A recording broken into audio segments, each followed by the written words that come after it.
Praise the Lord. जब खुदावन यहोवा पाक खुदा का हाथ और मसा हमारी जिंदगी में होता है तो बड़े बड़े तूफानों का सामना करने के लिए हम तैयार रहते हैं। हालेलुया। आइए हम जो है वो अपने आप को कलाम खुदा के लिए तैयार करते हैं और हम बैन शाजिया लोगों के साथ मिलकर जो है वो गीत गाएंगे। जी अंकल, कुछ कहना चाहते हैं आप? मैं ये कहना चाहता हूँ यार, ये खुदा इन सब बच्चों को, इन बेटियों को बड़ी बरकत दे। इनकी जो वर्शिप है ना, वो तो अच्छे खासे लोगों को हिला देती। मैं तो बड़ा ब्लेस होता हूँ इन बच्चों की आवाज सुन के, बेटियों की खास तौर पे। Thank you. जी जी जी, खुदावन आपको और बरकत दे और इस क्वायर को भी। बैन शाजिया, आइए हम प्रस्तुत करते हैं और तेरी स्तुति और तेरा लहू जो आप गीत गाती हैं मैशअप, आइए मिलकर गाते और अपने आप को कलाम खुदा के लिए तैयार करते हैं। आइए सब आंखें बंद करेंगे और कनेक्ट करेंगे अपने आप को खुदा के रूह के साथ और अपने आप को कलाम के लिए तैयार करेंगे।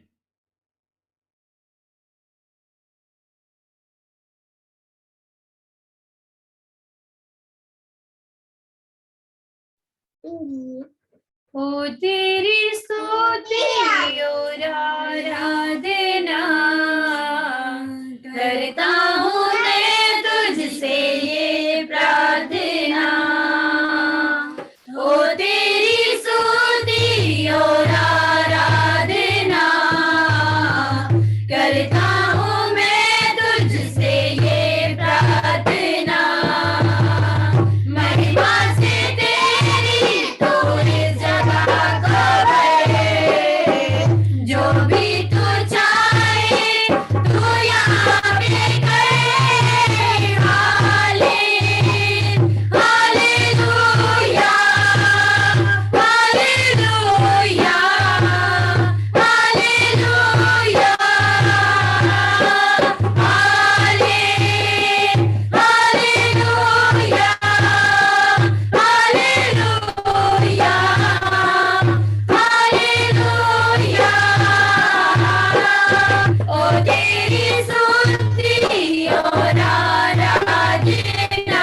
हालेलुया, हालेलुया,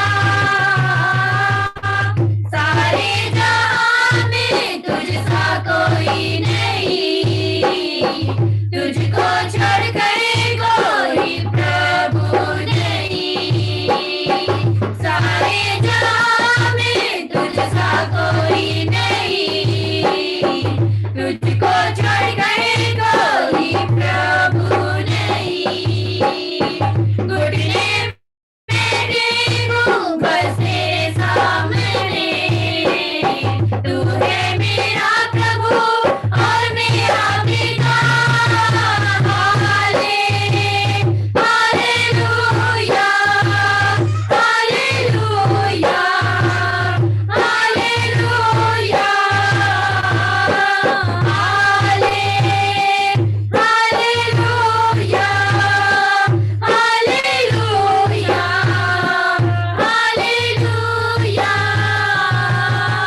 तेरा लहू बड़ा कीमती है प्रभु, तेरा लहू बड़ा कीमती है, तेरा लहू बड़ा कीमती है प्रभु, तेरा लहू बड़ा कीमती है, क्योंकि इस लहू में जो तार रहते हैं, इससे हम पाते हैं छुटकारा, क्योंकि इस लहू में जो तार रहते हैं, इससे हम पाते हैं छुटकारा, तेरा लहू बड़ा कीमती है प्रभु, तेरा लहू बड़ा कीमती है, तेरा लहू बड़ा कीमती है प्रभु, तेरा लहू बड़ा कीमती है, तूने जो लहू बहाया है, सारी दुनिया को बचाया है, तूने जो लहू बहाया है, सारी दुनिया को बचाया है, कभी तूने किसी से न कुछ मांगा, कभी तूने किसी से न कुछ चाहा, कभी तूने किसी से न कुछ मांगा, कभी तूने किसी से न कुछ चाहा, तेरा लहू बड़ा कीमती है प्रभु, तेरा लहू बड़ा कीमती है, तेरा लहू बड़ा कीमती है प्रभु, तेरा लहू बड़ा कीमती है। हमें ना अपने सरों को झुकाते हैं और अपने आप को खुदा के कलाम के लिए तैयार करते हैं। वक्त हम प्रस्तुत कर रहे थे, हमारे दरमियान खुदावन के खादिम एवेंजलिस्ट असद है। मैं उनसे दरख्वास्त करूंगा कि वो खुदावन के बंदा पास्टर यूसुफ के लिए दुआ करें, जो आज खुदा की आवाज़ लेकर हमारे दरमियान आए हैं, और सब लोगों के लिए कि आज हम इस आवाज़ को सुनकर अपने दिलों को सख्त ना करें, बल्कि इस पे अमल करने वाले बने। जी एवेंजलिस्ट असद, रहनुमाई कीजिएगा दुआ में, खुदा के कलाम के लिए दुआ कीजिएगा। आइए अपनी आंखों को बंद करते हैं, अपने सरों को झुकाते हैं। हालेलुया। खुदा बाप तेरा शुक्र करते हैं, तेरी तमजीद करते हैं खुदावन, इस खूबसूरत घड़ी के लिए, इस मौका के लिए, इस पल के लिए, प्यार मोहब्बत और यगानगत के लिए, और बिलखुसूस खुदावन इस मुकद्दस महफिल के लिए जो हमने तेरे लिए सजा रखी है खुदावन। तो मेरे जिंदा आसमानी बाप एक एक जिंदगी को खुदावन ये हिकमत, ये अकल और ये फहम अता करके खुदा, आज जब हम इस कलाम को सुनते हैं तो मेरे बाप आसमानी तेरे बंदा तेरे खादम के वसीला से ये हमारे दिलों पर चोट करे खुदा।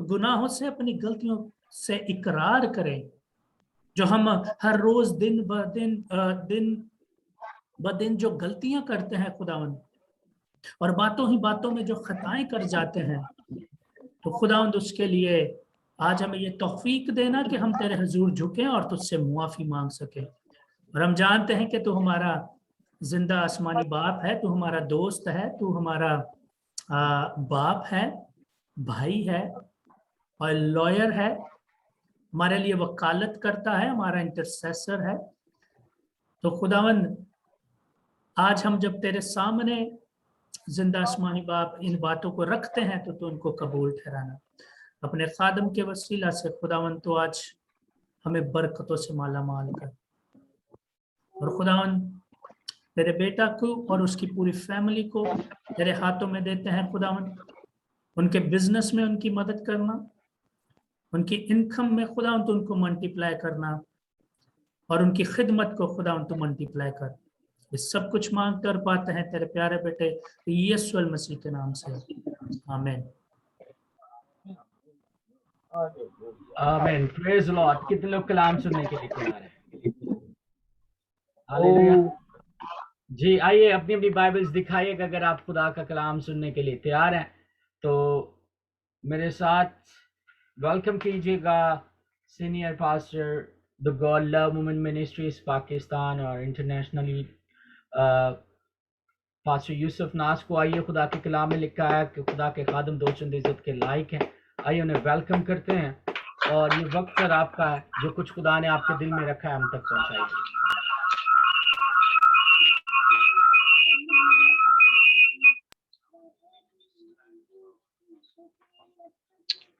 Praise God, hallelujah। मेरी तरफ से आप सबको सलाम। आप सब खुश हैं? कलाम सुनना चाहते हैं? फिर अपने अपने कैमरे खोल लें ताकि जरा आमने सामने बात हो सके खुदा के कलाम की।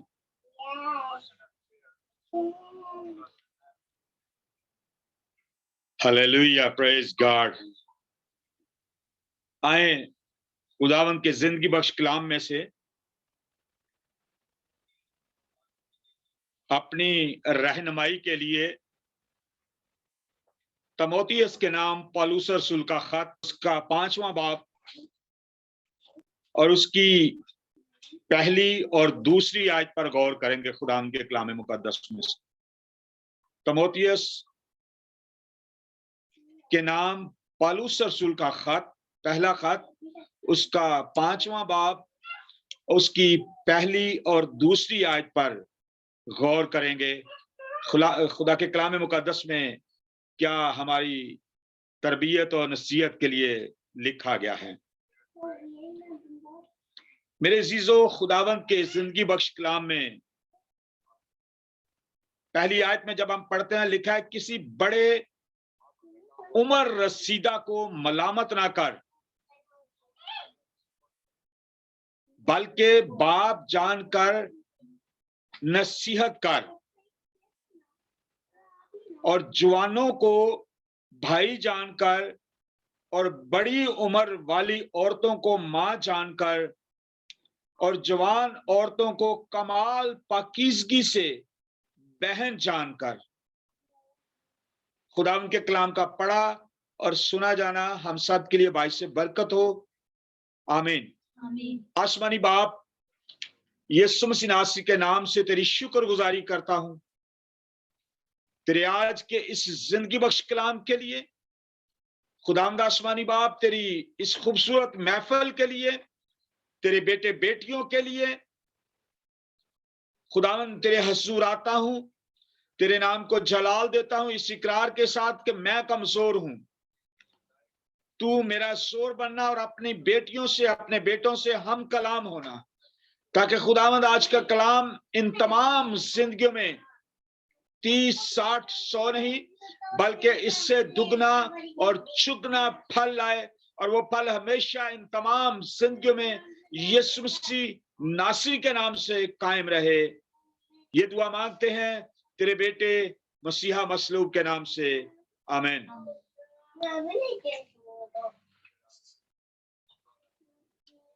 मेरे अजीजों, खुदावंद के जिंदगी बख्श कलाम में जब हम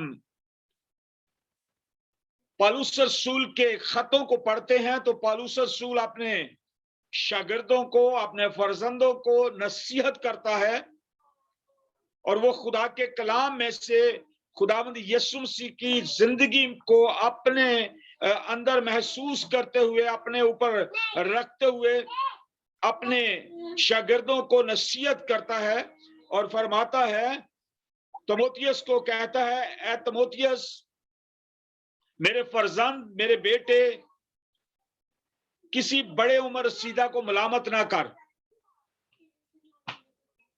अगर कोई बड़ी उम्र का है तो उसको मलामत ना कर, बल्कि क्या कर, बाप जान कर नसीहत कर। बाप जानकर नसीहत कर। जिस तरह तू अपने बाप से, यानी मैं जो तेरा बाप हूं, रूहानी बाप हूं, मुझसे जिस तरह बात करता है, इस तरह प्यार से, मोहब्बत से उसको क्या कर, नसीहत कर। और फिर कहता है दूसरी आयत में, और जवानों को, जो नौजवान हैं, उनको भाई जानकर, और बड़ी उम्र की क्या, औरतों को मां जानकर, और जवान औरतों को कमाल पाकीज़गी से बहन जानकर नसीहत कर। खान साहब चले गए? खान साहब जरा सामने आओ ना।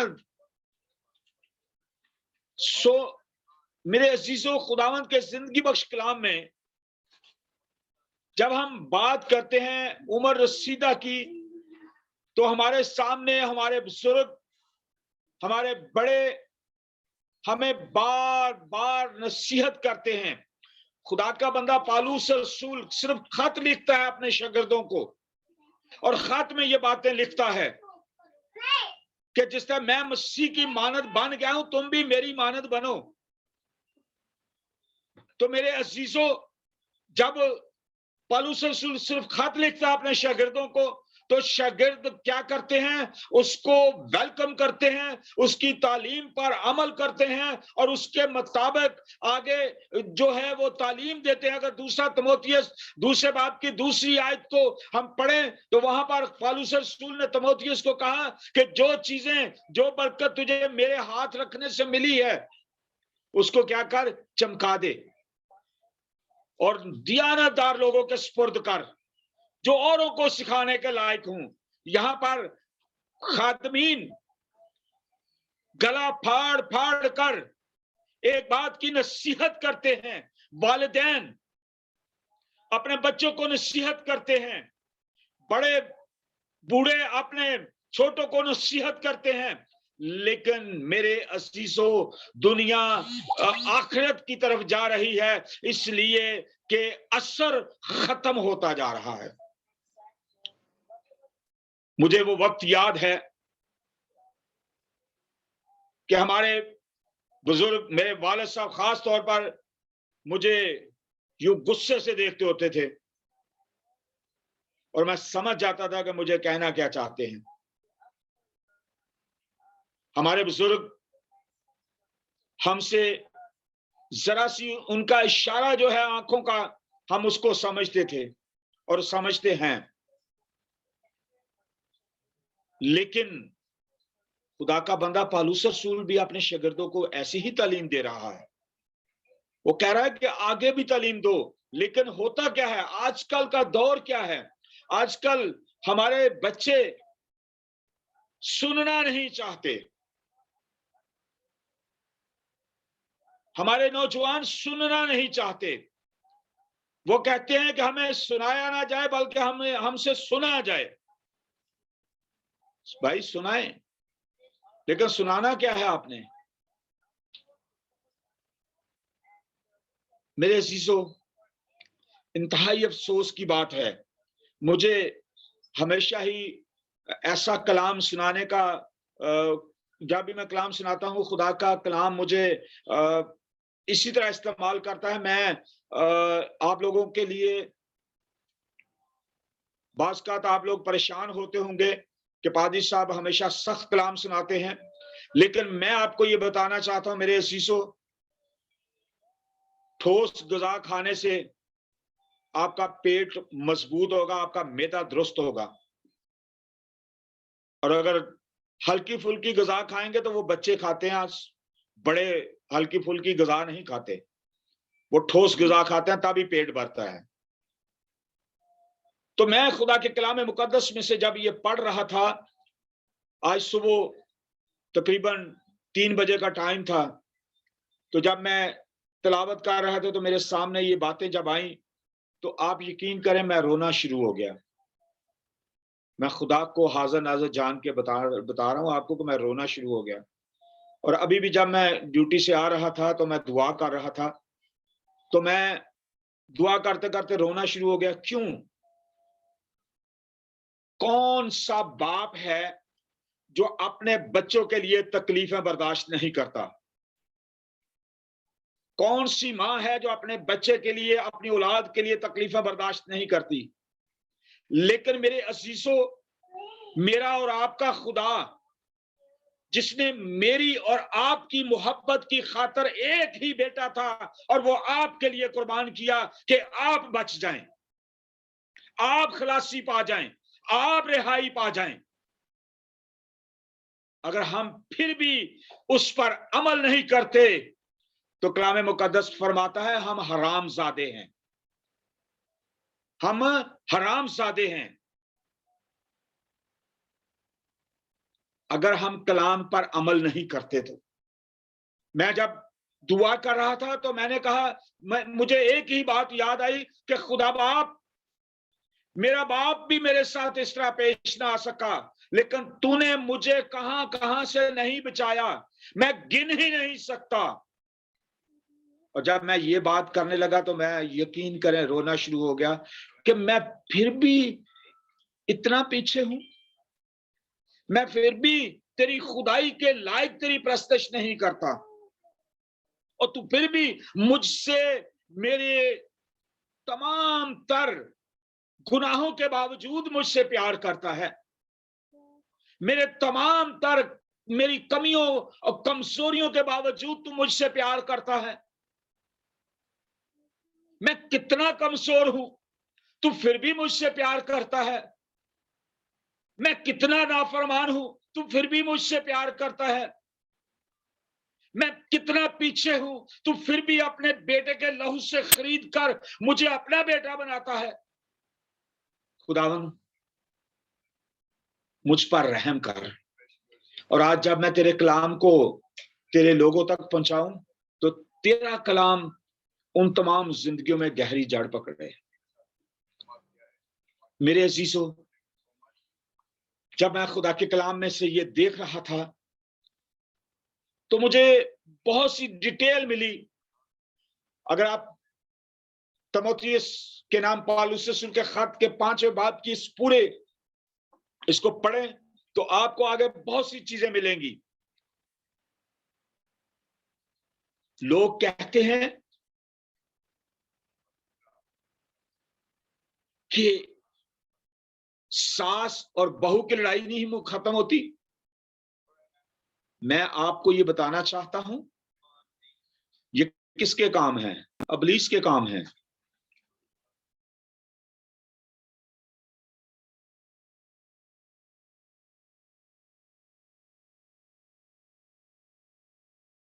लोग कहते हैं कि इंसान खता का पुतला है। मैं ये कहता हूं, इंसान को जब खुदावंद यीशु मसीह ने अपना लहू बहाया तो उसने तमाम तर गुनाहों से पाक किया। अब जब हम फिर वापस उसी जगह पर जाते हैं तो हम अपने खुदावंद यीशु मसीह को एलानिया जलील करते हैं। हम बार बार एलानिया जलील करते हैं।